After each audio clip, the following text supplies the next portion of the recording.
Test, test, test. Hej, mit navn er Lars Ranel, og jeg vil bevise differentiationen af e i x'te, som er e i x'te differentieret er det samme som e i x'te.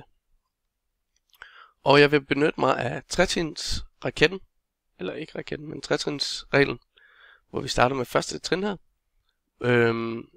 hvor vi har 2 punkter. Vi har den naturlige eksponent her, indtegnet i et koordinatsystem, og vi har et punkt her, der hedder x, og så har vi et andet punkt, som har afstanden h imellem sig, så det er et x mere, og den kalder vi så x plus h. Og op i y-værdien kommer den til e i x'te plus h. Ja. Det vi så starter med, det er at vi skal have fundet sekanthældningen for de 2 punkter. Og det er, vi trækker bare de 2 værdier her, e i x'te og x, og e i x'te plus h fra hinanden, og det er vist her. Der er så en smart potensregel, der gør, at vi kan få lov til at trække e i x'te og e i h'te ned, så vi ganger de 2 med hinanden, og så stadigvæk trækker e i x'te fra. Og det er gjort her. Og en anden regneregel er, at vi kan sætte e i x'te uden for en parentes, og det er gjort her. Og e i x'te gange 1, det er jo bare e i x'te. Ja, så vi går videre til sekant. Sekanthældningen findes så ved at dividere med h. Og her i starten er e i x'te med op på den øverste linje, for det var det vi viste her. Dividere med h, og vi omskriver det lige, fordi det må vi gerne. Sætter e i x'te, og så ganger vi det med e i h'te minus 1, divideret med h.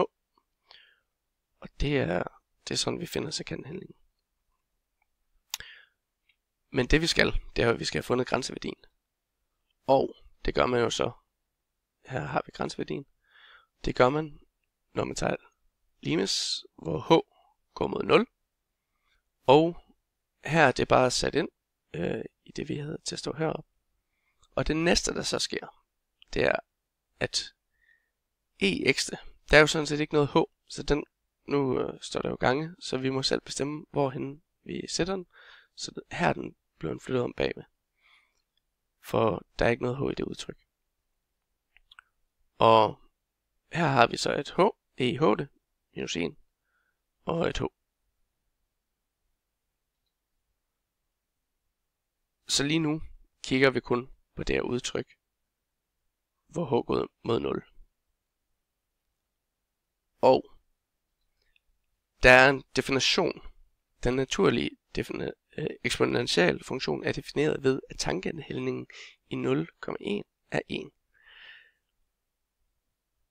Og det er vist her, at vi har den naturlige eksponent, der går op her.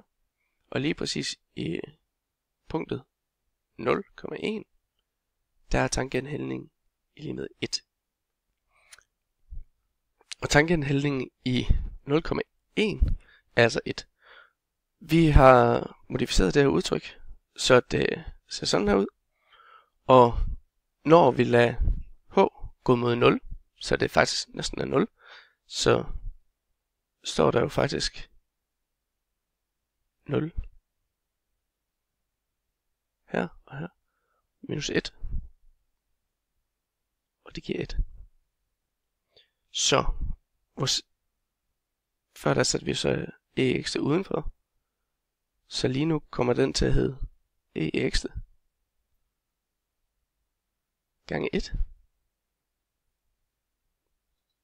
Det er lige med e i x'te. Så altså e i x'te differentieret er e i x'te.